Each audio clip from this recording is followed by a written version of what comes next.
নীরব প্রান্তরের মাঝে চট্টগ্রামের লোহাগাড়া উপজেলার আমিরাবাদ ইউনিয়নের মল্লিক সুবহান হাজিরপাড়া একটি জনপদ, যেখানে মানুষের ধর্মীয় অনুভূতি, ঐতিহ্য ও সামাজিক বন্ধন এক সুতোয় গাঁথা। এখানে চলছে এক মহৎ উদ্যোগ। কেন্দ্রীয় ঈদগাহ মাঠ, কবরস্থান ও ওয়াশরুমের উন্নয়ন কাজ ইতিমধ্যে দৃশ্যমান অগ্রগতির পথে। শুধু তাই নয়, কেন্দ্রীয় জামে মসজিদের উন্নয়ন কাজও দ্রুত শুরু করার উদ্যোগ গ্রহণ করা হয়েছে।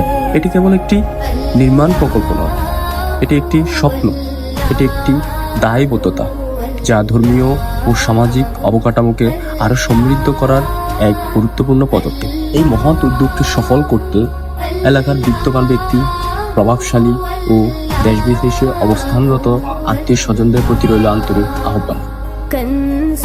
আপনার সামান্য সহযোগিতাই হতে পারে একটি স্থায়ী সওয়াবের উৎস এবং এলাকার উন্নয়নের এক শক্তিশালী ভিত্তি।